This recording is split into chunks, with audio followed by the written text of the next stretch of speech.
In the fallout of absolute power, heroes had their lives changed forever. Now it's up to Jon Kent and Nia Null to try and rebuild. How? Perhaps by reforming an old team. What'll happen next? Well, let's hop into the pages of Secret 6 issue number 1, the kickoff to a brand new series, courtesy of Nicole Maines, and find out what happens together, shall we? So then, as we join the book, we check on in with Jonathan Kent, aka the Super Son. Yeah, he doesn't officially take that moniker in this issue, but that's the word around the campfire. That with the new James Gunn Superman movie forthcoming, they didn't want to create any confusion in the marketplace, and because of that, Jon has to end up taking a new name sooner or later. Personally, I don't hate the name Super Son, it just feels kind of lazy to me, like that was the first name they thought of. Either way, we see Jon at the Belle Reve Penitentiary making short work of the still very much roboticized Bizarro 2. As Jon explains, this is one of the many leftover horrors from Amanda Waller's last attempt to try and take over the world. It seems that just putting bombs in the heads of inmates wasn't enough for her at a point anymore, and so instead she decided to use the power of the Brainiac Queen to literally turn people into unfeeling killer machines. In fact, Jon was one of them. If you recall, in that story, he attacked his own father's Fortress of Solitude, and well, he still hasn't exactly dealt with all the leftover guilt yet. In fact, guilt is kind of a major theme of this issue. As from there, we transition on over to Dreamer, who is having herself a horrifying medical nightmare wherein all the people she wronged during the lead-up to the Absolute Power event take bloody revenge on her. While she's under anesthetic, again, if you remember, Waller had actually shanghaied Nia into servitude by threatening her family and her alien community. And she did actually end up using her dream-jumping powers to do some pretty horrible stuff, like facilitating the takeover of the small island nation of Gamora and killing their president, Nakamura. And for what it's worth, I appreciate that they're not just hitting the reset button here in this story, and that these characters are going to have to actually deal with what happened. And wouldn't you know it, it's right around here that things end up getting really awkward and really messy. You see, the president of Gamora actually had a son, Jay, who also just so happens to be Jonathan Kent's boyfriend. The two had actually had a very forced and very inorganic little spat near the end of one of Jon's special tie-in issues for Absolute Power, when out of the goddamn blue, Jon admitted to the reader that, hey, you know what, maybe I've actually secretly always harbored a crush on Dreamer, even though we have literally never had that sort of interaction before that story. Naturally, this pisses off Jay because, hey, not only did he lose his mother and his country for a second time, I might add you, but now it seems that the guy he loves has his head in the clouds, and is actively going out of his way to try and defend the woman who, again, Jay himself swore the last time they met that he would never forgive, no matter what small part she might have played. Viewing it as simply as Dreamer sacrificing his family and his home to try and save her family and her home, and I mean, he's not wrong. In fact, that was my biggest problem with that Absolute Power tie-in, and indeed the early part of this story, and that is everyone treats Jay like he's somehow being unreasonable, and indeed they do write him as something of an asshole. But like, make no mistake, he is the aggrieved party on this one. Redemption and reconciliation should lie with Dreamer and not him, and hey, you know what? That ends up dictating the next part of the story, because at that very moment, Dreamer ends up showing up to Jon and Jay's apartment looking for help. It would seem that somehow, someway, Amanda Waller is missing from her high-level black site security prison, which, you know, should be pretty damn impossible considering everything that went down with her in the entire superhero community in the last big event, but okay, sure, she's missing. Why does Dreamer not take this information all the way to, oh, I don't know, Superman and the Justice League? Your guess is as good as mine. Maybe she thought this would be a good opportunity to work towards making things right with Jon and Jay, because she ends up recruiting the two to go and check on Waller's prison. Also, in the very next panel, Jon and Jay get brand new costumes. It's weird that they don't talk about them getting new costumes, because them getting new looks was a big selling point of this brand new series, and I like the suits. I dig that Jon has a little bit more black in his costume than your average Superman family member. And Jay's costume is actually a pretty solid evolution of the suit that Jon gifted him back in that Tom Taylor series. It is a little weird, though, that Jay is just running around as a full-blown superhero now, considering before he showed no interest in it and just wanted to be a crusading journalist. It feels like they really missed what could have been a really interesting little middle phase here, just so they could get on with the main story. Also, if you can't tell, I'm nicer to Jay Nakamura than most people, but even I can agree his superhero hero codename absolutely sucks. Gossamer? Really? Gossamer? Now, you would think when the son of Superman and his team would rock up at your prison, everyone involved would roll out the red carpet for them and give them everything they want, only no, the guards are being really standoffish towards our heroes when they want to go see Waller. Eventually, they end up getting into such a heated exchange, the good guys decide to just pull Justice League rank and use their brand new ID cards from the Mark Waid series to just open up the doors themselves. Wait, you mean every Justice Leaguer has a card that can just do that? You see how big that new Justice League is? You mean no one has ever lost their card before? This is just begging for a prison break. Now, as it turns out, there's more than just Amanda Waller being housed in this black site prison. Some of her co-conspirators, like Black Alice, are also locked up here too. Black Alice, you'll remember, is actually a later addition to the original Gail Simone's Secret 16 back in the day, as well as a member of the Dreamer Secret Suicide Squad that Waller put together in an attempt to kick off the events of Absolute Power. Black Alice is also super pissed off at Dreamer because the last time they met, she kinda threw her out of a plane, and I mean, yeah, that's certainly a reason to form a grudge. At this point, everyone who hates Dreamer are gonna get jackets made. Now, before Jay and Jon actually came to the prison, we saw that Jay was actually looking at a security feed of Waller in prison, and if Dreamer is correct and Waller is gone, that means that someone has been spoofing the feed. And if that's true, that must mean that there is a much deeper, much darker, much more insidious conspiracy at work here, and before our heroes even get the opportunity to try and unravel it, the guards all end up opening fire on them. Which, I mean, you know, in the sake of fairness, they did end up coming in here even after they were explicitly told no. This does, however, end up leading to a rather interesting little scenario here. Obviously, these regular everyday bullets aren't going to hurt the son of Superman, but Dreamer and Gossamer are far from bulletproof. Well, actually, Jay can become intangible like Shadowcat, so I guess bullets can't hurt him either. Wait, why do they even bother walking in the front door if this dude can just phase through walls? Well, either way, they're in it now, and they're not going to be able to get out of here without hurting some people who, again, are arguably just doing their job. It's here that Black Alice ends up making a real devil's deal to the heroes. If Dreamer agrees to bust her out with her Dreamer power, then she will give them a special place where they can lie low from the authorities and regroup. Of course, to do this, Nia is going to have to dream step through someone while they're awake, and the last time she did that in that Dream Team Suicide Squad book, she quite literally blew up a dude's head and killed him. But with few options left, Dreamer decides to roll the dice once again, guilt be damned, and wouldn't you know it, once the dream step is complete, the team ends up coming to in a strange old house that is almost certainly the House of Secrets, the regular base for the Secret Six. In fact, a couple of the original members are hanging out there. We have Deadshot Floyd Lawton, as well as poor Thomas Blake the Catman, who is currently bleeding out after they dream stepped through his waking head. Uh-oh, assuming he makes it, that's going to be a tough one to explain as the comic comes to a close. And so that was Secret 6 issue number 1, everybody. And man, I don't think I've read a comic in a long time that has left me this conflicted. If you've been following me for a while, then you probably know Gail Simone's original Secret 6 stories and even the new 52 stuff are probably some of my favorite comics ever written, maybe some of the finest team books ever written at DC. So obviously I was super stoked to see a return, any return for that matter. I'm also a big fan of Jon. I love what Tom Taylor did with the character,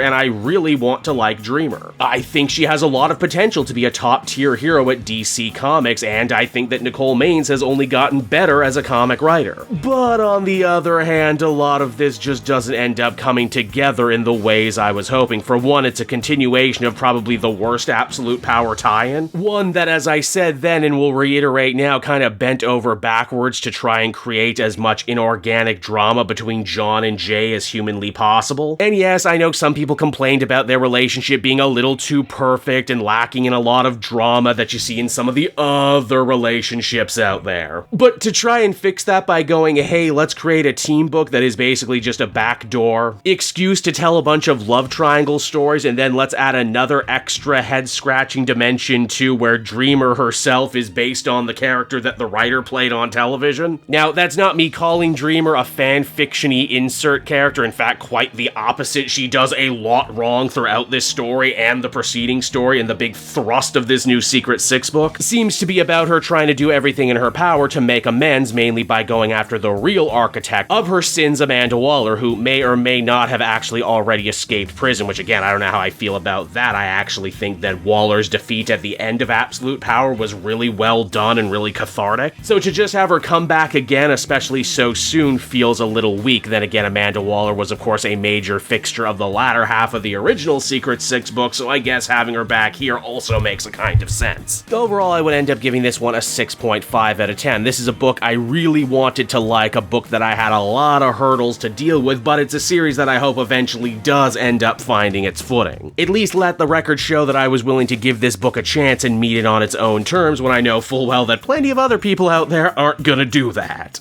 Hey there everyone, it's your old pal Cape Joel again, thanking you so much for watching to the end of the video. I hope you enjoyed it, and if you did, why not check out my Amazon link down in the description. Yes, that's right, the Cape Joel channel officially has its own Amazon storefront now. You can pick up a comic or anything else for that matter, and if you did, you'd really be helping me and the channel. So with that out of the way everyone, I will see you again next time. Bye-bye.